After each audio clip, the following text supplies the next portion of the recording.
significa que el gasto no sea deducible, con el ingreso no es computable, sino que no es el momento adecuado para contabilizarlo conforme al impuesto sobre sociedades. Entonces, la página 12, que es la que se confecciona dentro del modelo 200, vais a tener las correcciones, en concreto, por cambio de criterios contables del 11.3.2, por operaciones a plazos del artículo 11.4, por reversión del deterioro de elementos patrimoniales del artículo 11.6, por rentas negativas de los artículos 11.9 y 11.10, por rentas derivadas de operaciones de quita y espera del artículo 11.13 y otras diferencias temporales de ingresos del artículo 11. Pues vamos a intentar tratar, ¿vale?, de ver las diferencias. ¿Qué vamos a ver hoy? Lo que vamos a ver hoy simplemente es analizar esas partidas y ver si van a suponer un aumento o una disminución, o bien en su momento fueron una disminución o un aumento y ahora tienen que revertir. Por lo tanto, lo que veremos es si es un aumento o una disminución al resultado contable, o bien si ya fueron un aumento o una disminución al resultado contable y ahora resulta que están revirtiendo. Para poder entender el artículo, vamos a empezar por el artículo 11.1 en su redacción original. La redacción original dice que los ingresos y gastos se imputan al periodo impositivo en que se produzca su devengo. Por tanto, hasta aquí, contabilidad y fiscalidad no van a diferir, porque contabilidad, si recordamos todos, la contabilidad establece que con carácter general es el criterio de devengo. Dice, con la regla normativa contable, con independencia de la fecha de su pago y cobro. Por tanto, lo que nos está diciendo es, oiga, principio de devengo es el principio a imputar. Y nos hace una referencia clara a la contabilidad, dice, conforme a las reglas contables. Por tanto, lo que va a haber con carácter general será una correlación entre los ingresos y gastos en materia de contabilidad y fiscalidad. Pero claro, si hubiera una correlación total y absoluta, no existiría el artículo 11, simplemente nos quedaríamos aquí en el artículo 11.1 y se acabó. ¿Qué ocurre? Pues que el legislador con posterioridad va haciendo ajustes a este primer apartado del artículo 11.1 y empieza a decirnos supuestos en los que contabilidad y fiscalidad van a diferir. De momento ya nos hace una referencia al criterio de devengo, por tanto, al principio el criterio de caja no se aplica, aunque luego veremos que el artículo 11.4 se puede aplicar, pero operación por operación y de una forma que luego veremos. Para poder entender el criterio de imputación temporal, tenemos que pasar sin lugar a duda y tener claro un artículo que es el artículo 11.3. Yo el artículo 11.3 siempre digo que es una sombra, ¿vale? Es una sombra, ¿por qué? Porque siempre va a estar detrás de prácticamente todas las operaciones que realizamos en el impuesto sobre sociedades. Por tanto, aunque aparentemente el artículo 11.3 no esté, el artículo 11.3 siempre lo tenemos que tener presente a la hora de realizar los ajustes. En concreto, el artículo 11.3 habla del principio de inscripción contable. Este principio de inscripción contable establece que no serán fiscalmente deducibles los gastos que no se hayan imputado contablemente en la cuenta de pérdidas y ganancias o en una cuenta de reservas, a excepción de los que el propio legislador en el impuesto sobre sociedades establece en la ley que no es necesario el principio de inscripción contable. ¿Esto qué significa? Pues esto significa que si no se ha contabilizado algo, aunque fiscalmente pudiéramos llegar a ese nivel de gasto o a ese nivel de ingreso, al no haberse contabilizado no podemos aplicarlo y se sigue el principio contable. Por tanto, el principio de inscripción contable es fundamental.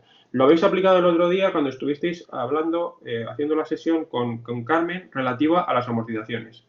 Bien, en relación de las amortizaciones tenemos varios elementos. El primero de ellos es, bien, hay varios sistemas de amortización, por ejemplo, dígitos, el creciente, el decreciente, el porcentaje constante, el coeficiente según tablas.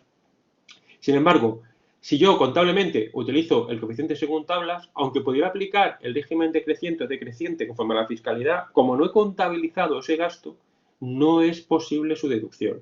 Lo que dice el legislador es, yo le hubiera admitido a usted hasta este gasto si lo hubiera contabilizado.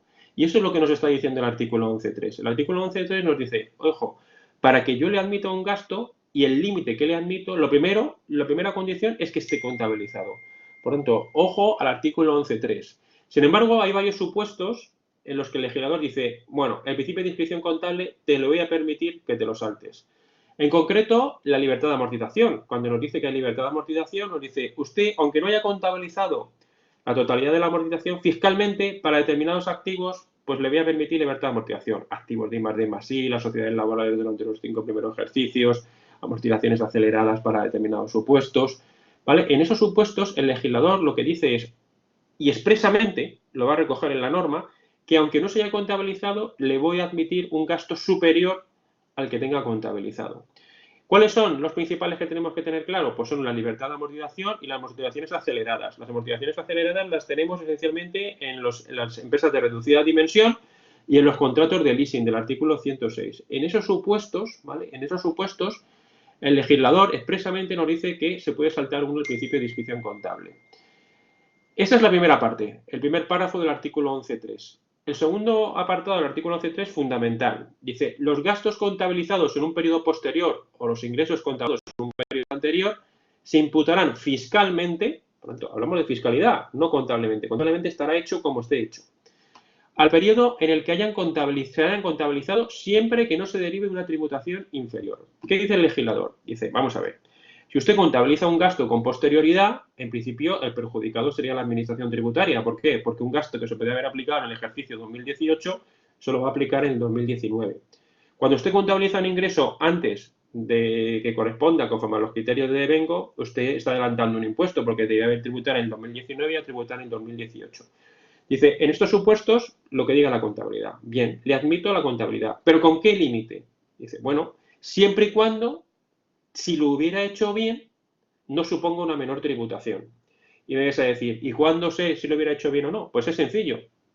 Yo lo que haré es, según lo he contabilizado, al final de los ejercicios que entran en juego, de los 2 ejercicios que entran en juego, ¿cuánto he tributado? Si lo hubiera contabilizado conforme a lo que me está diciendo la norma, es decir, al gasto conforme al criterio de devengo, ¿cuánto hubiera tributado? ¿Que eso es inferior?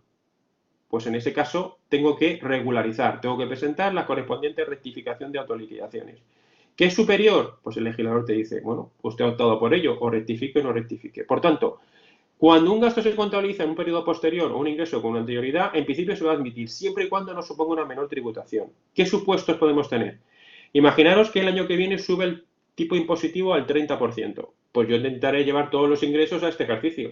Por tanto, ¿va a ser neutral? ¿Ese es un supuesto en los que va a haber neutralidad? Evidentemente no, porque yo los ingresos de 2020 me los estoy trayendo a 2019 porque sé que en el 2020 los ingresos van a subir al 30%. En ese caso, evidentemente, jugaría el artículo 11.3 y me obligarían a contabilizarlo conforme al criterio de devengo. Gastos. Pues imaginemos que los gastos se están produciendo en una circunstancia que es que el año que viene van a bajar los tipos impositivos. Pues si van a bajar los tipos impositivos, lo que se está produciendo es una circunstancia bien clara. Yo hoy me puedo deducir el 25% del gasto. Cada vez que meto un gasto al aplicar el 25% lo asume el Estado. Si el año que viene los tipos son del 22%, solamente el Estado asume el 22%, el resto lo tengo que asumir yo. Imaginemos que tenemos una deducción por doble imposición que prescribe en este ejercicio. Si no me aplico la deducción en este ejercicio, me va a prescribir. Evidentemente eso no va a ser neutral. No va a ser neutral y como consecuencia de que esa operación no va a ser neutral, el legislador me va a obligar a aplicarlo conforme a los criterios de devengo. Vamos a intentar entenderlo con algún supuesto. Supongamos que una sociedad ha contabilizado en 2018 un gasto producido en 2016 que no se había contabilizado en dicho periodo. Bueno, pues en el 2016 es el periodo de devengo, en el 2018 es el periodo de inscripción contable. Al ser un periodo posterior, se sigue el principio de inscripción contable y es el principio de devengo. El principio del gasto se computaría en 2018. ¿Por qué? Porque nada nos está indicando dentro del supuesto que haya una menor tributación.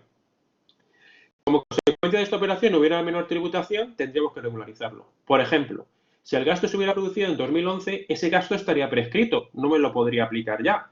Por lo tanto, no sería neutral aplicarme en el 2018, me lo tenía que aplicar en 2011.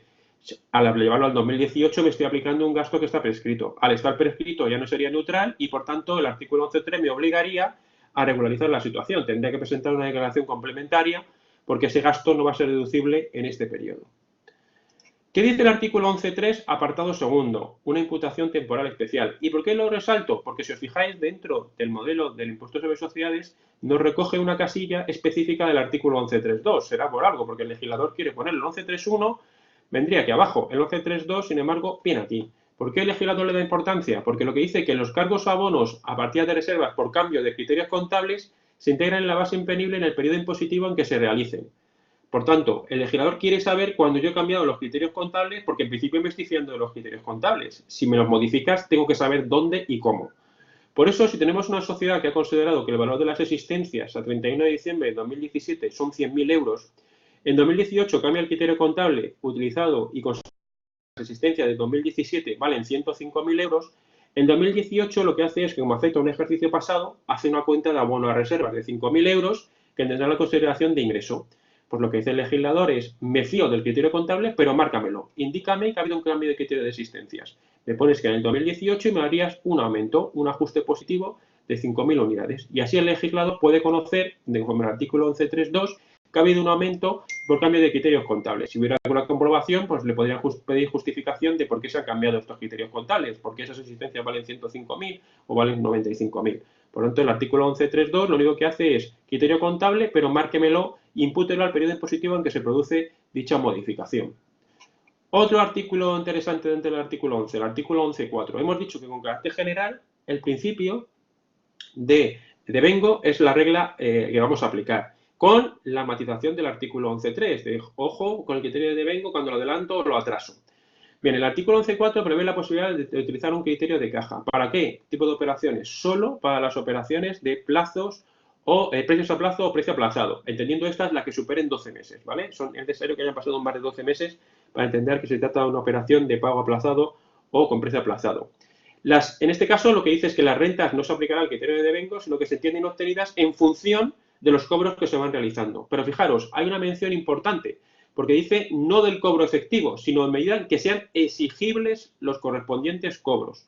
Por tanto, con independencia de que se abone o no se abone dicha cantidad, con independencia de que yo cobre esa cantidad o no la cobre, si es exigible, tengo que hacer el ajuste correspondiente. Vamos a suponer que tenemos una sociedad que transmite un elemento 2018 por 400.000 euros, generando un beneficio de 120.000. Contablemente, yo he generado un beneficio de 120.000 euros, criterio de devengo, lo imputo a ese periodo.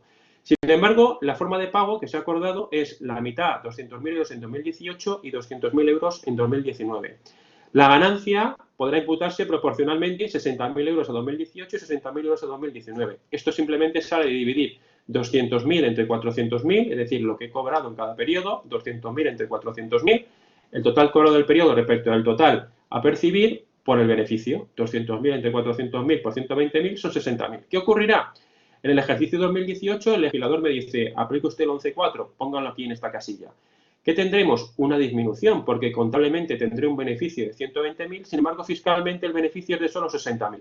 Por tanto, fijaros que yo lo que tengo que hacer es una disminución de 60.000 euros y ponerlo en esta casilla.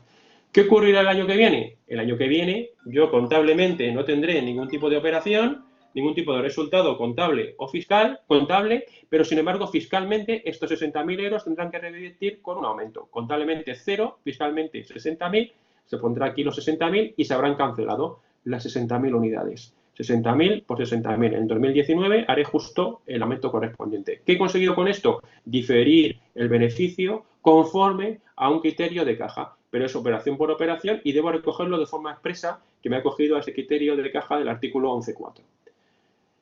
Violeta, no sé, como estás hoy presente en representación de tus compañeros, no sé si hasta aquí más o menos me va siguiendo.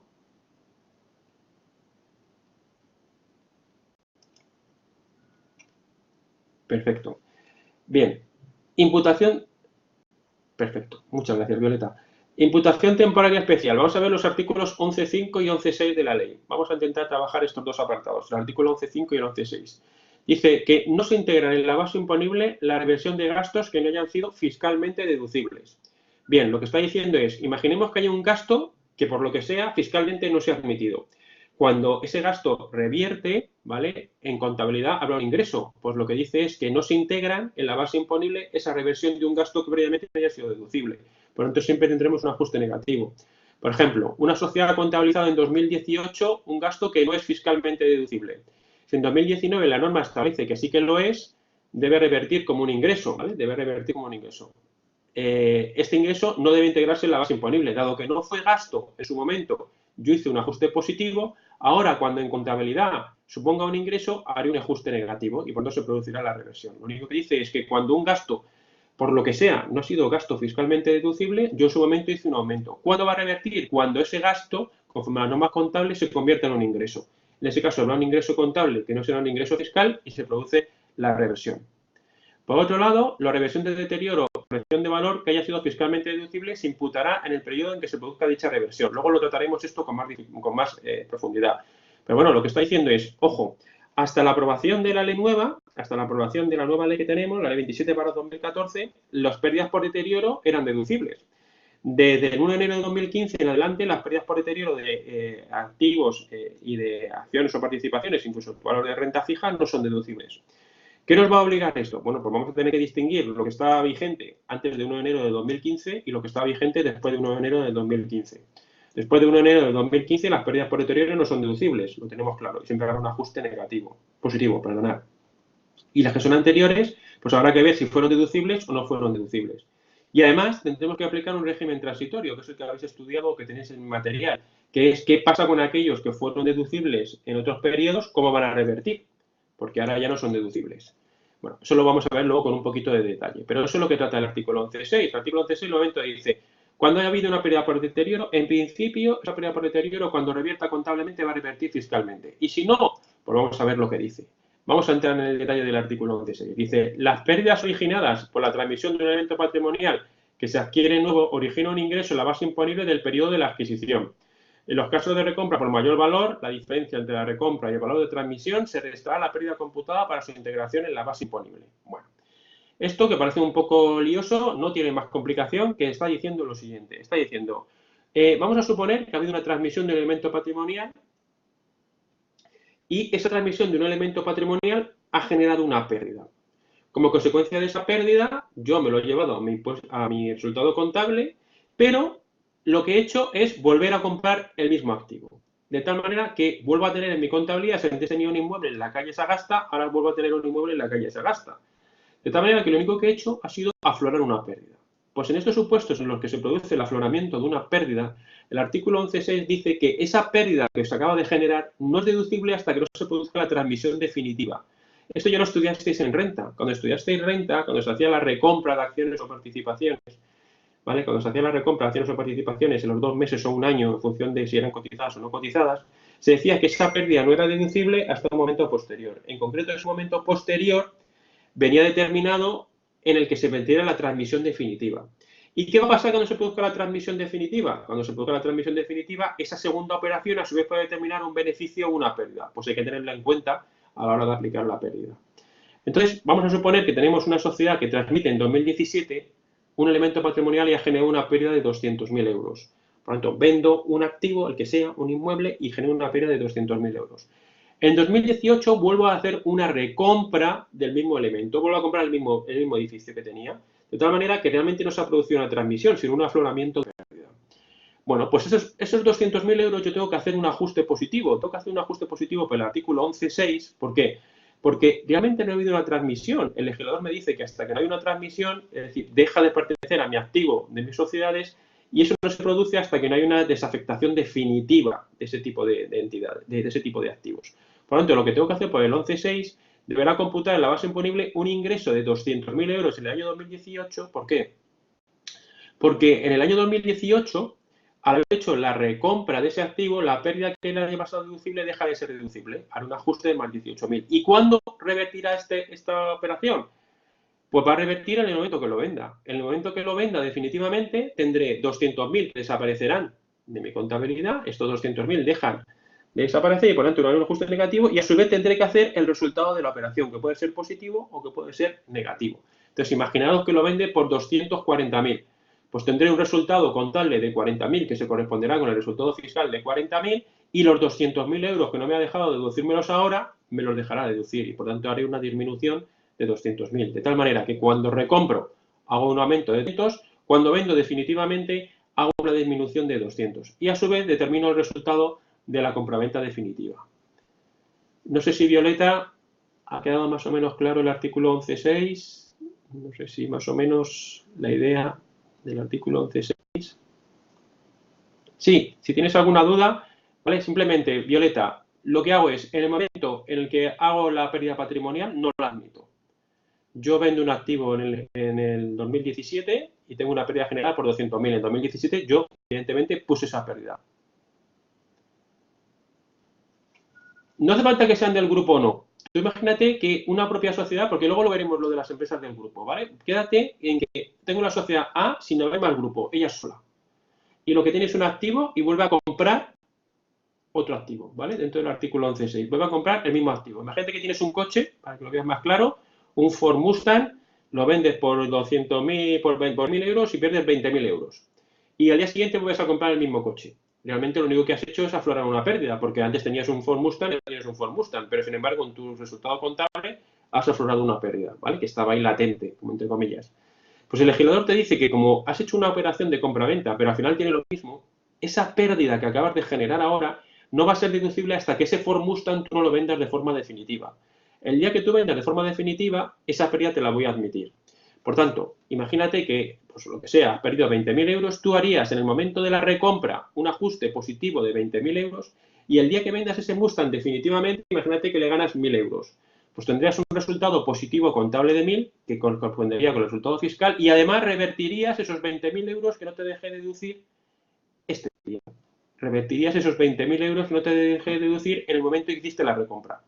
Por tanto, lo único que haces, ¿vale?, es retrasar a un momento posterior la pérdida. No es que la pierdas, sino que la retrasas la posibilidad de aplicarte la pérdida hasta un momento.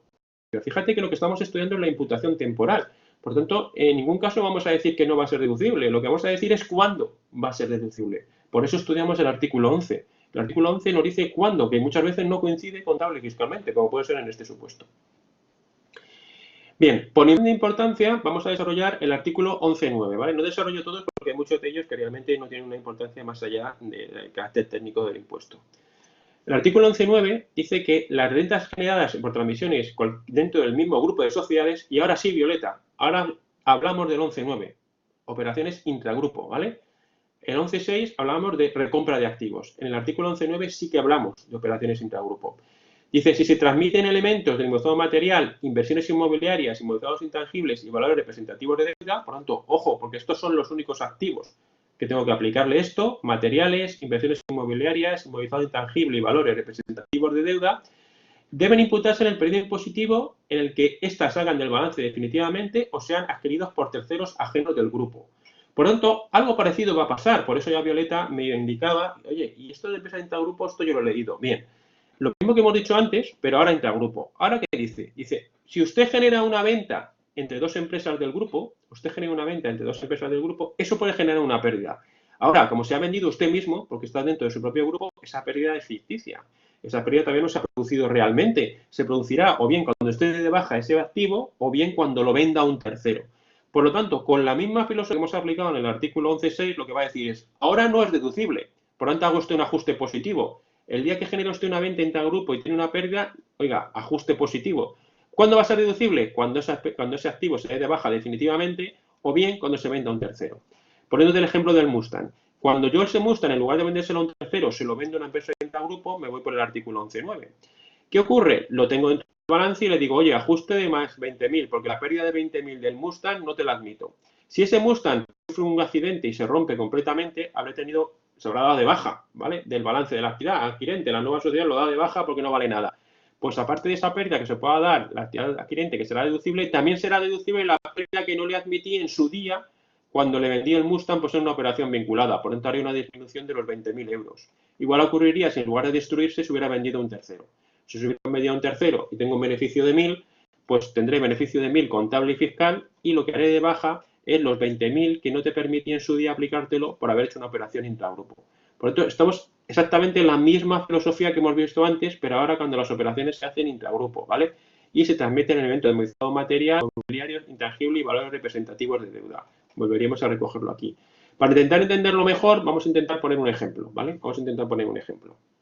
Imaginemos que tenemos la sociedad A y B que forman un grupo conforme al artículo 42 del Código de Comercio. A finales de 2017, la empresa A transmite un elemento del inmovilizado material a la empresa B. La vida útil del elemento es de 5 años y se amortiza en cuotas constantes. Transcurridos 3 años, la empresa B lo enajena a otra empresa que no forma parte del grupo. Por tanto, tenemos A y B que son grupo. A le vende algo a B, ¿vale?, generando una pérdida, como ahora veremos, o un beneficio. Y luego, 3 años más tarde, B lo enajena a un tercero, ¿vale? Esa es la operación. A le vende algo a B y luego B, dentro de 3 años, lo vende. Y entonces vamos a poner el primer caso, que es A le vende a B y hay un beneficio de 5.000 euros. Si os fijáis, cuando hemos hablado del artículo 11.9 hemos dicho las rentas negativas. Por lo tanto, las rentas positivas no tienen por qué verse afectadas, solo dicen las rentas negativas. Por eso decimos que la transmisión de A a B con un beneficio de 5.000, la empresa contará en el periodo, no tendrá que hacer ajustes, ¿no? Esto se ve muy bien porque, perdona, pero es que tengo un Mac y cuando lo paso a veces me salen encima las estas. Pero lo que estamos diciendo es, no habrá ajustes porque el artículo 11.9 lo que dice es que las rentas negativas generadas en las transmisiones, no dice rentas positivas. Por tanto, en el caso de rentas positivas, beneficio contable de 5.000, beneficio fiscal, no hay ajustes. Ahora, si resulta que la venta de AB se realiza con una pérdida de 5.000 euros, entonces entra en juego el artículo 11.9, ¿vale? Entra en juego el artículo 11.9. Al entrar en juego el artículo 11.9, la empresa A habrá contabilizado esa pérdida, pero fiscalmente no será deducible, difiriendo ese derecho a años posteriores, cuando venda definitivamente.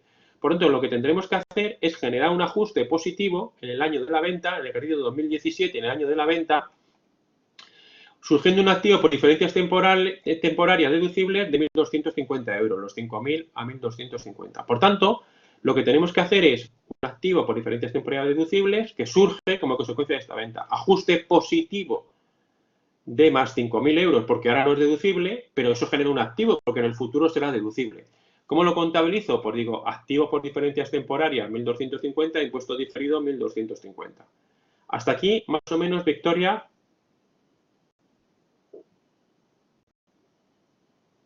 Sí, perfecto. Lo hemos generado. ¿Qué ocurre a partir de este momento? Bueno, pues a partir de este momento, fíjate lo que va a pasar, Victoria. A partir de este momento, lo que va a ocurrir es lo siguiente. Dice que transcurridos 3 años, la empresa B lo enajena. Muy bien. Pero el activo es amortizable. Por tanto, tanto en contabilidad como en fiscalidad, yo iré amortizándolo. En contabilidad, ¿por cuánto lo tengo recogido? Pues lo tendré recogido por 5.000 euros. Dice, supongamos que el valor contable del activo es de 10.000 euros y el precio de venta es de 5.000, surgiendo la pérdida de 5.000, ¿vale? Me faltaría este dato. Supongamos que contablemente vale 10.000 euros. La pérdida ha sido de 5.000, pero que el valor de la venta es de 10.000 euros.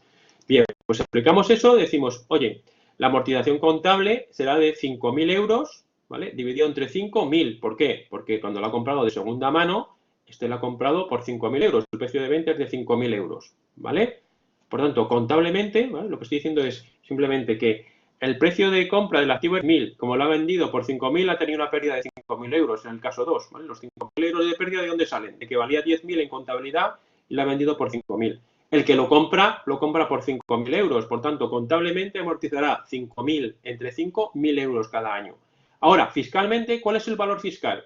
Pues oye, son los 5.000 más otros 5.000 que yo no te acabo de admitir. Yo aquí te he dicho que hagas un ajuste de más 5.000.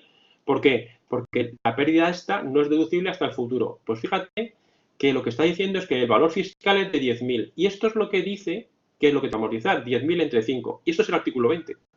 El artículo 20, que habéis estudiado o que estáis estudiando, lo que dice es que cuando estén activos amortizables, estas reversiones se van haciendo conforme se vayan amortizando.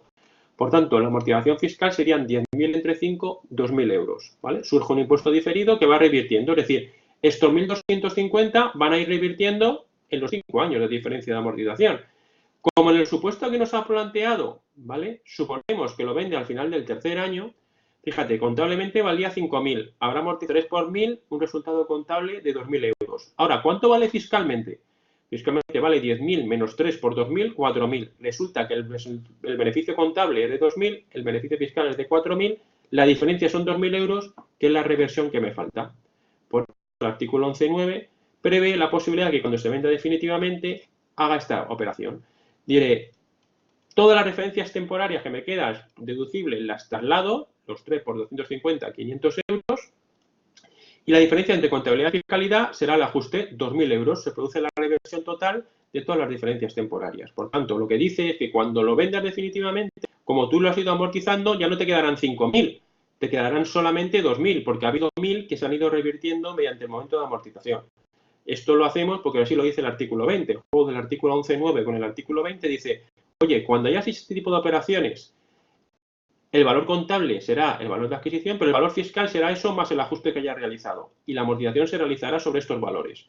Este lo amortiza sobre el valor de compra, este lo amortiza sobre el valor originario, con el ajuste realizado. Cada año que va pasando van revirtiendo de estos 1.250 la parte correspondiente, es decir, 250. Y acabamos, al final del tercer año, que nos quedan por revertir, pues fíjate, 1, 2 y 3, como eran, llamaríamos 3.000 euros de diferencia, me quedarían 2.000. Pues esos 2.000 euros son los que revierten. No sé si, Violeta, más o menos te ha quedado claro el artículo 11.9.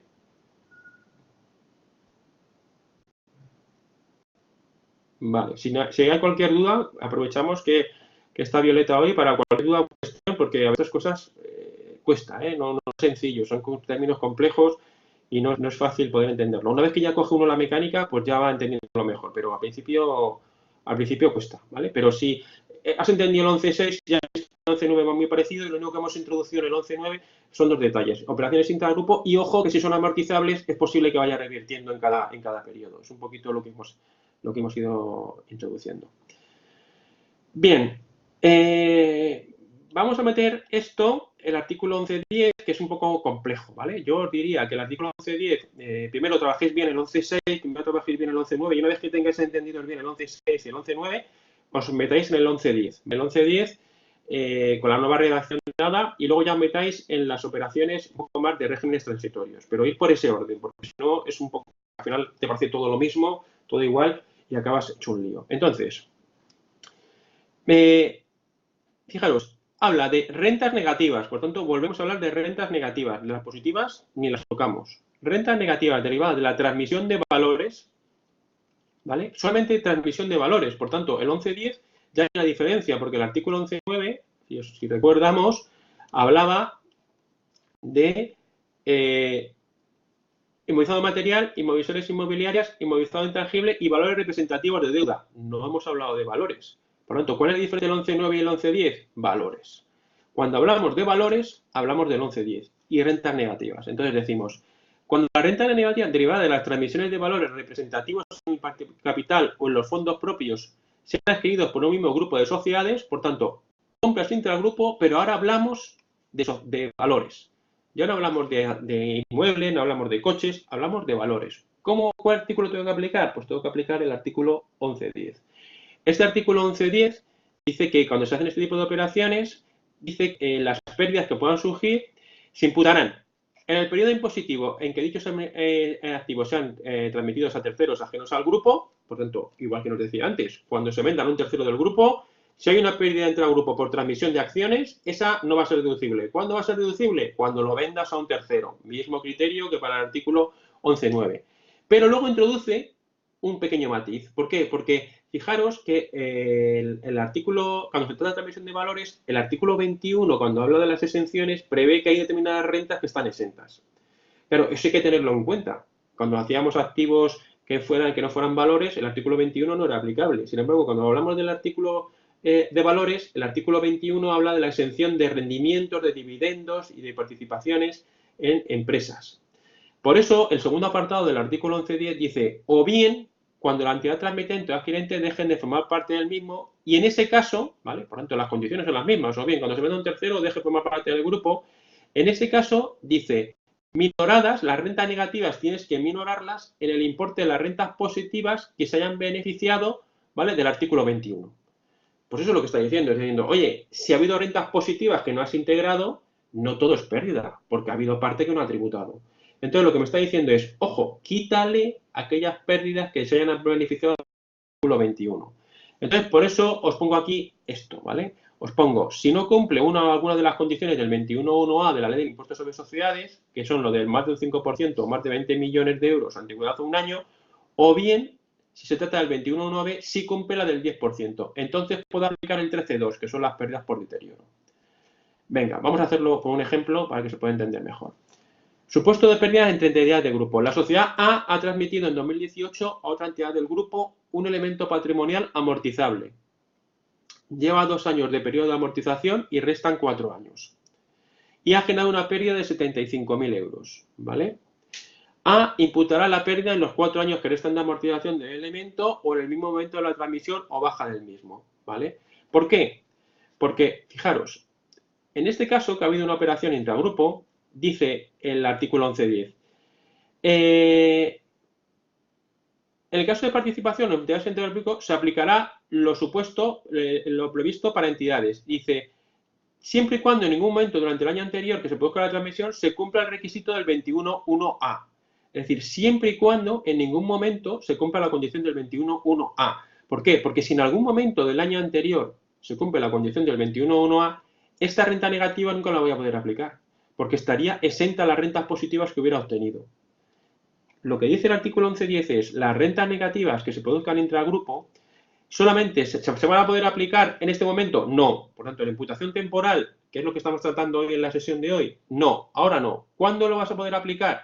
lo vas a poder aplicar cuando salga a un tercero o cuando se dé de baja del grupo esas participaciones. Pero ojo, como se trata de transmisiones de valores, tenemos que estar muy atentos con el artículo 21.1a. Si se cumplen las condiciones del 21.1a, no te voy a dejar meter nada. Si no se cumplen las condiciones del 21.1a, podrás aplicarlo cuando se aplique lo que acabamos de decir. En este caso, por tanto, la sociedad ha transmitido en 2018 ante todo el grupo un activo amortizable que queda en 4 años y ha generado una pérdida de 75.000. A imputará esta pérdida, ahora no. ¿Por qué? Porque ha hecho una operación intragrupo. ¿Cuándo la va a llevar? Hemos dicho según se vaya amortizando. A le imputará durante los 4 años que le quedan de amortización. O bien, si lo vendiera antes, en el momento en el que se produzca dicha venta. Que es lo mismo que hemos planteado en el anterior supuesto. Si yo no hago nada, los 4 años que me quedan, estos 75.000 euros, habría una diferencia entre valor contable y valor fiscal. Iría revirtiendo. ¿Que en un momento determinado lo saco del grupo? Automáticamente revierto lo que me falta. Pero ¿qué ocurre si se trata de una venta de una fuera amortizable? Imagínate que se ha vendido, por ejemplo, un terreno. Si se trata de una operación intragrupo y se ha vendido, por ejemplo, un terreno, en ese caso, el elemento no amortizable solamente va a poder revertirse cuando abandone el grupo, porque vía amortización no lo voy a poder hacer. No sé si más o menos te ha quedado claro, ¿vale? Violeta, la idea es rentas negativas que se pueden introducir en intragrupo, en principio, por lo que estamos tratando hoy, ¿vale? Que son las reglas de imputación, ¿vale? Bien, lo que estoy diciendo es, vale, perfecto. La idea es operaciones intragrupo, ¿vale? Que se trate de valores, aplicamos el 11.10. Cuando no se trate de valores, aplicamos el 11.9. La regla de imputación temporal, que es lo que estamos hoy tratando, lo que pasa es que como el impuesto va correlacionado, claro, tenemos que tocar el 21, pero realmente la sesión de hoy va sobre el artículo 11. Quizá cuando hagamos la sesión del artículo 21, si os parece interesante, un monográfico del artículo 21, cuando hagamos el artículo 21, pues a lo mejor queda más claro todavía. Pero el periodo impositivo en que se produce la transmisión a terceros ajenos o bien se dé de baja es el momento en el que puedo imputar la pérdida. Por tanto, si yo te transmito unos valores hoy y pierdo 50.000 euros, hoy no puedo aplicarme esa pérdida. ¿Cuándo la puedo aplicar? Cuando la venda a un tercero o bien cuando se dé de baja, deje de formar parte del grupo. Pero ojo, como se trata de valores, tengo que tener en cuenta otras cosas. ¿Y qué son otras cosas? Otras cosas son la exención del artículo 21.1a. Dice, podrás imputarlas siempre que en ningún momento durante el año anterior, porque recordad que el artículo 21 dice que están exentas las rentas que se produzcan como consecuencia de la transmisión de participaciones, siempre y cuando se tenga más de un 5% y más de un año. Por tanto, siempre y cuando en ningún momento durante el año anterior que se produzca se cumpla el requisito en el 21.1a. ¿Por qué? Porque si se cumple ese requisito, las rentas positivas no tributarían y las rentas negativas no me las puedo aplicar. Me podré aplicar la deducción por doble imposición, pero no me puedo aplicar el artículo, las rentas negativas del 11.10. Entonces, simplemente, para que quede claro, el criterio de imputación, que es lo que estamos hoy explicando, recordar, transmisión de valores, cuándo se imputan, si se hacen operaciones intragrupo, cuando se venden a terceros, o bien cuando dejen de formar parte del grupo. Y tener en cuenta, y eso lo trataremos cuando tratemos el artículo 21, que la renta negativa no va a ser total. Si se ha aplicado el artículo 21, habrá que restar cosas, ¿vale? En algunos casos, la totalidad, nada me lo voy a poder aplicar, y en otros supuestos una parte proporcional. Eso es lo que me interesa que quede claro. Este supuesto, si te fijas, ¿vale? Te plantearía, Violeta, fíjate, ¿qué vende? La sociedad A ha transmitido a otra entidad del grupo un elemento patrimonial amortizable. Por tanto, ¿se trata de acciones?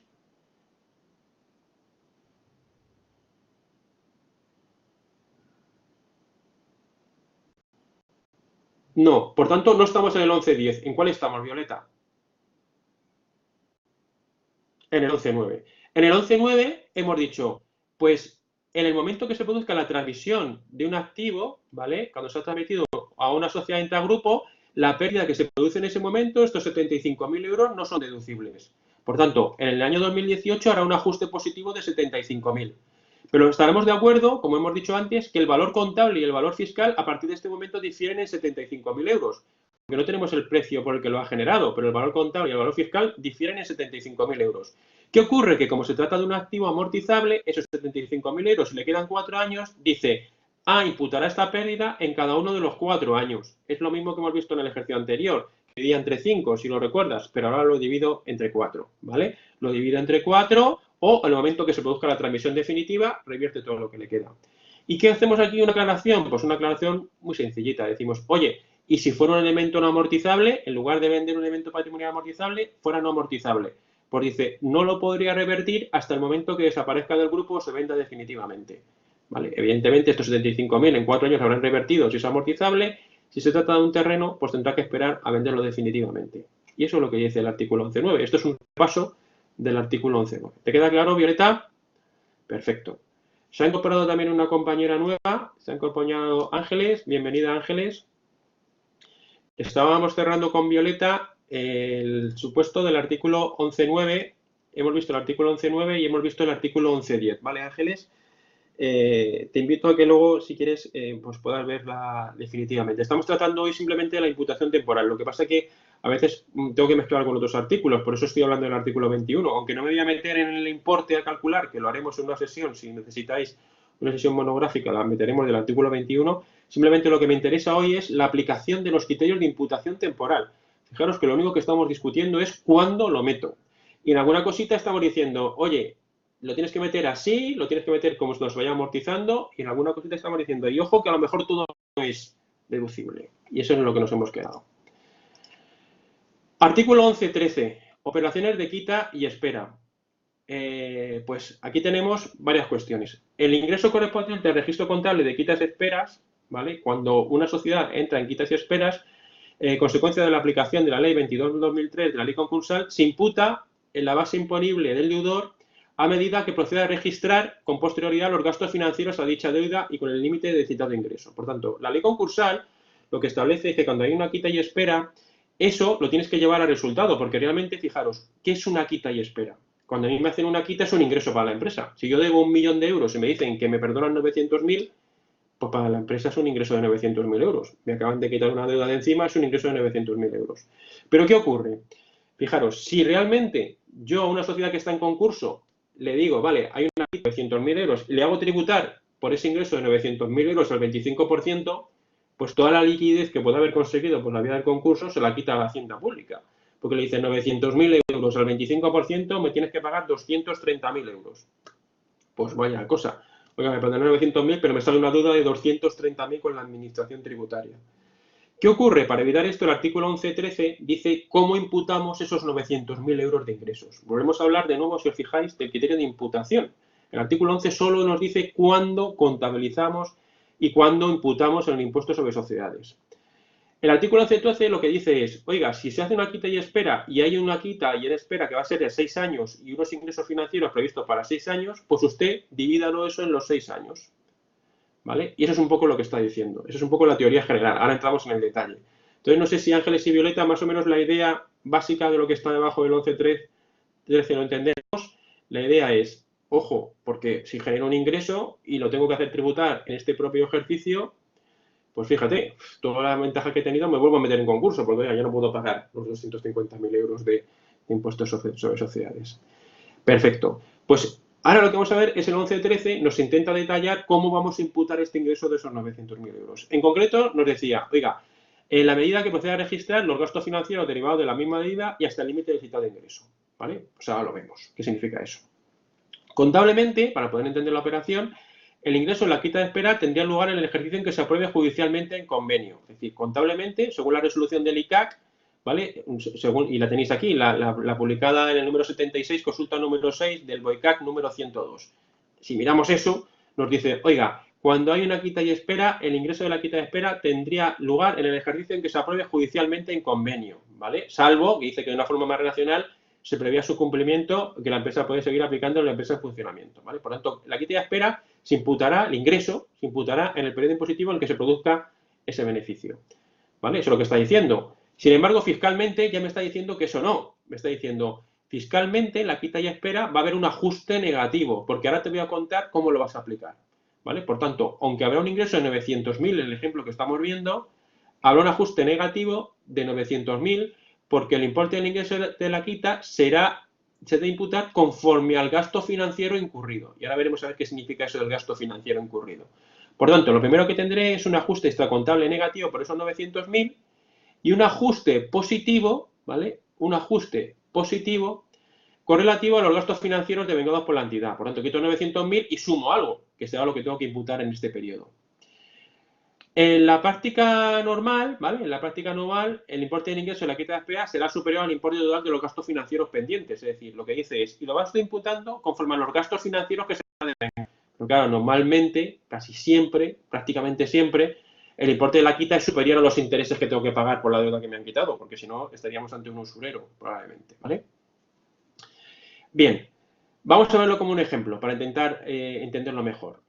Imaginaros, Violeta y Ángeles, que a modo de ejemplo, que una deuda objeto de una quita es objeto de una quita el 1 de enero de 2017 con vencimiento a 10 años si el importe de la quita y por tanto el ingreso contable asciende a 10 millones de euros y el gasto financiero pendiente de imputar en los 10 años posteriores es de 5 millones de euros, por tanto me dice, hay una quita de 10 millones de euros y los gastos financieros que voy a tener que pagar yo por la deuda que me queda pendiente de ¿vale? Me quitan la quita, pero me quedan por pagar todavía 5 millones de euros de intereses, son 5 millones de euros.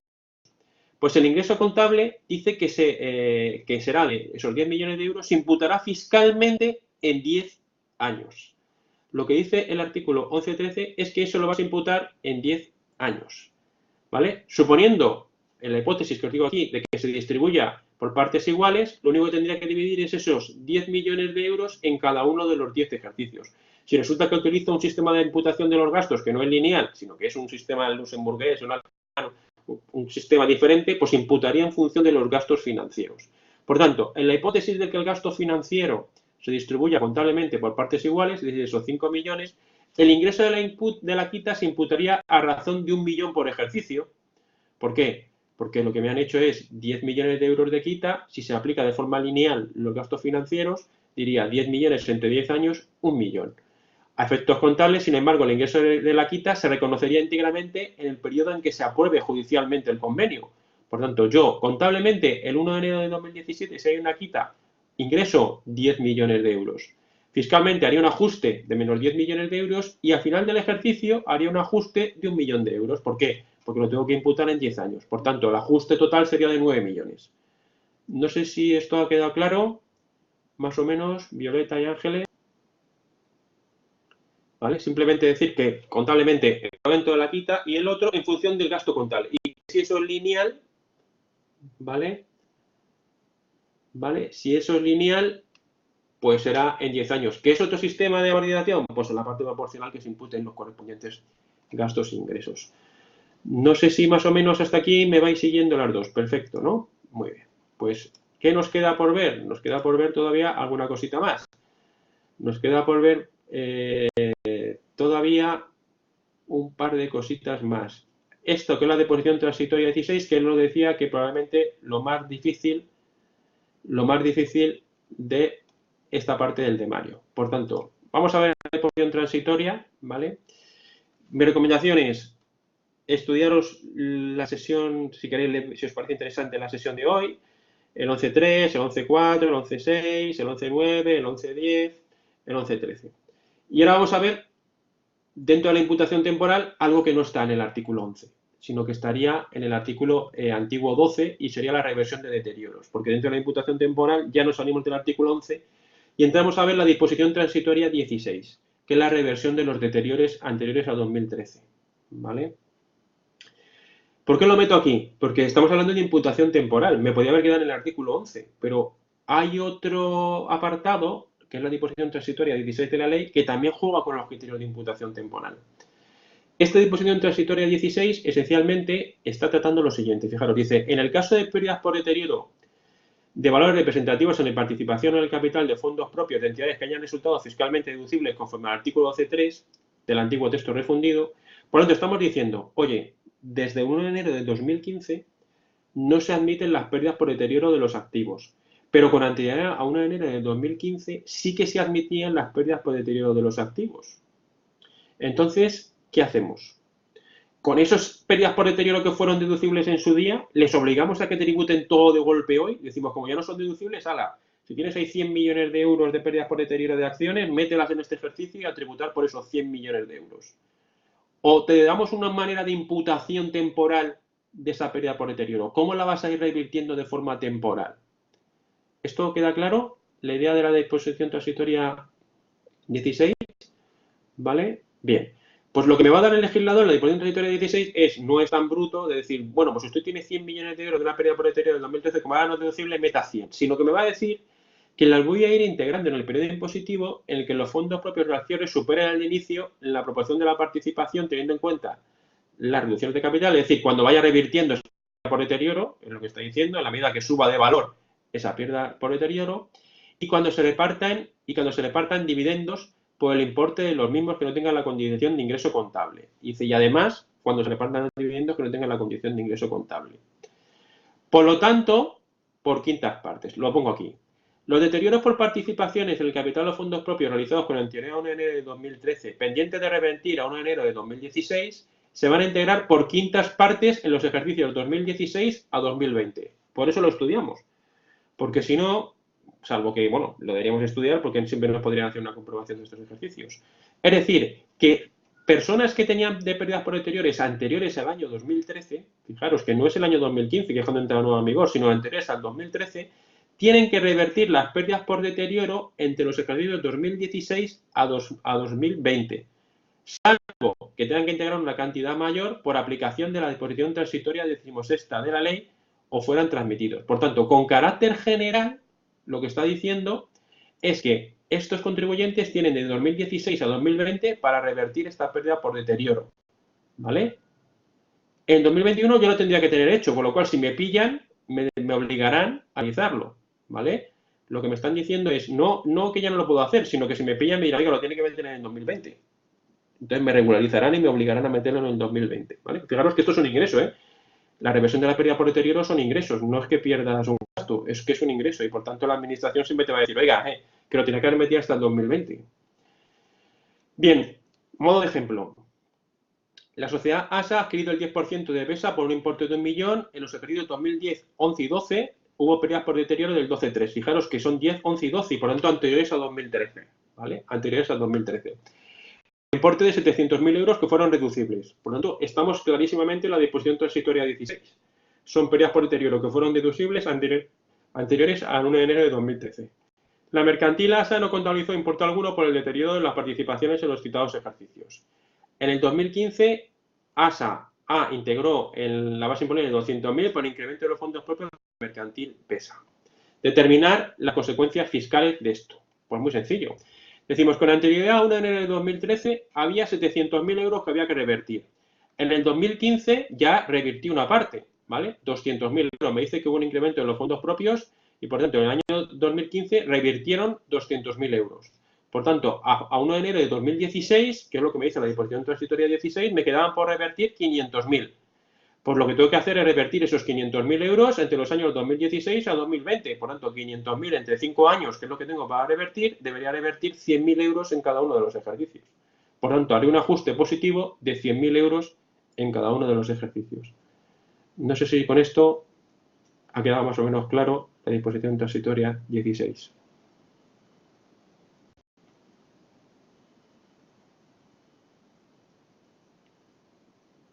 Perfecto. Pues ahora, eso es. Eso es. ¿Qué ocurre? Me plantea Ángeles de forma acertada. Me dice, oye, imaginemos que no se recuperan así, de forma lineal, que las cosas en la realidad no son de forma lineal, son de otra manera. Pues dice, imaginemos que en el 2017 se recuperan los fondos propios en 260.000. Pues si se recuperan en 260.000, lo que decimos es, en principio en 2017 él debería haber integrado 100.000, pero a 31 de diciembre ha aumentado en 260.000, por lo que esa cantidad al principio sería la que tendría que revertir en 2017, 260.000. Si ya revirtió 100.000 en el 2016, pues lo que le quede. Por eso en 2017 tendría que revertir 160.000 euros adicionales. ¿Vale? Por tanto, lo que decías tú, Ángeles, si se revierte una cantidad mayor, pues evidentemente tienes que revertir 100.000 euros en todo caso. Eso es. Eso es. 100.000 euros en todo caso. Y si es superior porque hay mayor reversión, pues tienes que revertir la parte que te corresponda. Como si estuviera vigente la norma. Lo único que te deja 5 años para revertir estos importes. Vale, perfecto. Esto, perdona, pero es la misma. Bien, sí, simplemente añadir una pequeña cuestión. Imaginemos el mismo caso. La sociedad adquirió el 10% por 1.000.000, que había 700.000 euros, que revirtió 200.000 y que se vende por 900.000 euros en 2018 la participación. ¿Vale? La única diferencia con el caso anterior es que ahora se vende dentro del plazo de regularización, lo vendemos. Entonces, con la anterioridad a 1 de 2013, tenemos 700.000 euros. En 2015 revirtieron 200.000. ¿Cuánto me queda 1 de 2016? 500.000. En principio lo tengo que revertir en quintas partes. De 2016 a 2020, quintas partes. Bien, pues voy haciendo la reversión de 100.000 euros cada uno. Pues en el 2000, el deterioro pendiente en el 2018, que es cuando lo vende, si yo en el 2016 tengo que revertir 100.000 y en el 2017 revierto 100.000 y en el 2018 revierto 100.000, ¿vale? Pues lo que te dice es que si estamos a principios de 2018 me quedarán por revertir 300.000 euros, ¿vale? El deterioro pendiente será de 300.000, suponiendo que en el 18 todavía no he revertido, ¿vale? Habré revertido 16 y el 17. El valor contable de la participación es de 1.000.000 de euros, el valor fiscal de las participaciones es de 700.000 euros, al producirse la venta por 900.000, el resultado contable son 100.000 euros de pérdida. Contablemente lo tengo por 1.000.000 porque me decía el supuesto que la mercantil no contabilizó importe alguno por el pérdida de deterioro de los ejercicios anteriores. Por tanto, en contabilidad lo tenía por 1.000.000. Como lo vendo por 900.000, tengo una pérdida de 100.000. En fiscalidad la tengo por 700.000 porque tenía 1.000.000, pero me tenía una pérdida por deterioro pendiente de revertir de 700.000. Tengo 200.000 euros. En principio, esto sería una diferencia positiva, ¿vale? Entre menos 100.000 y 200.000. ¿Pero qué ocurre? Puedo aplicar el 21.3. El 21.3, ¿vale? El 21.3 dice que están exentas las rentas obtenidas de la participación siempre que haya tenido más de un 5% y más de un año. Por tanto, esta renta fiscal sería cero. Esta renta fiscal sería cero. No obstante, lo que revertirán serán los 300.000 euros de la pérdida por deterioro. Por lo tanto, el beneficio fiscal no se revierte, pero sí que se revierte los 300.000 de la pérdida por deterioro. Por lo tanto, haría un ajuste de 200.000. Entonces, si entendéis este paso, lo que está diciendo es, realmente aquí hay una renta fiscal y un beneficio, pero este beneficio va a estar exento por el 21.3. Ahora, oiga, este beneficio que está exento por el 21.3 tiene que ajustarlo en la parte de la pérdida por deterioro. Hay 100.000 de pérdida, como tenías 300.000, realmente tienes que hacer un ajuste de 200.000 euros. No sé si esto más o menos...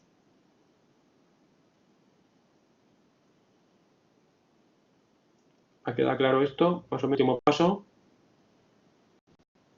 Eso es. Ajusta la totalidad que te queda pendiente de revertir teniendo en cuenta el resultado, ¿vale? Teniendo en cuenta el resultado. ¿Por qué? Porque esto normalmente va a estar exento.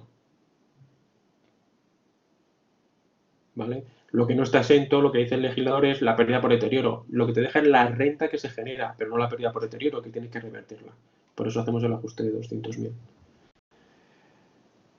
Eso es. Si da pérdida la venta, pues también tienes que revertirlo, porque lo que te dice es que en todo caso tendrás que revertirlo dentro de los 5 años o cuando desaparezca del grupo. Es decir, si desaparece del grupo y ya no la tienes, tienes que hacer la reversión. Tendrías pérdida en la operación y tendrías que hacer la reversión. Y entonces aplicaríamos lo que hemos visto antes del artículo relativo al artículo 21, ¿vale? Que habría que aplicar el artículo 21, a ver si me lo puedo deducir o no me lo puedo deducir. ¿Vale? Bien, pues en principio la sesión de hoy, ¿vale? Simplemente tratábamos de trabajar sobre las... me comentó Carmen que habíais tenido bastantes dudas en materia de reglas de imputación y la sesión de hoy, pues lo que hemos tratado es de trabajar sobre las reglas de imputación. Hemos trabajado sobre el artículo 11 sobre todo y luego hemos trabajado un poquito la disposición transitoria 16, que era un poco las reglas de imputación. No sé si tenéis algún tema o cuestión adicional que queréis plantear o alguna sesión monográfica que estéis interesadas en hacer de alguna parte del temario que no os haya quedado clara, porque podemos trabajarla. Igual que hemos preparado esta sesión del artículo 11 monográfica, pues podemos trabajar otras sesiones de otras partes del temario. Vale, Violeta. Perfecto. De todas maneras, si cuando vayáis estudiando, tanto los compañeros de aquí como los que luego veáis... Vale. No hay problema, hacemos una de amortizaciones más para adelante. Yo os diría, en el campus, me planteáis a mí o a Carmen, oye, necesitamos que nos hagáis un monográfico adicional sobre el artículo 12, sobre el artículo 13. Vale, pues perfecto. Pues trabajamos si queréis y preparamos unos de amortizaciones. Yo tengo uno de amortizaciones bastante completo, también con el cuadro y todo lo demás. Y trabajamos sobre amortizaciones. Lo que vayáis necesitando, ¿vale? Nos lo vais planteando y vamos haciendo monográficos de cada una de las partes, porque lo que hacemos es Vale, muy bien. Pues yo me comprometo a prepararos uno de amortiguaciones, digamos que tengo el material, que es simplemente seleccionar un poquito y en concreto supongo que tendréis problemas. Bueno, una vez entendido el 11.3 os costará menos entender la sesión del otro día de Carmen, la idea de que tiene que estar al principio de inscripción contable, porque si no, no vale para nada. Y supongo que la dificultad que tenéis es, por ejemplo, el porcentaje constante, ¿no? Hacer los cálculos del porcentaje constante y demás. Eso supongo que será un poco lo que tenéis más duda. Vale, no hay problema. Preparamos una sesión sin ningún tipo de problema. Igual digo al resto de los compañeros que no han podido estar hoy presentes que esta sesión quedará grabada.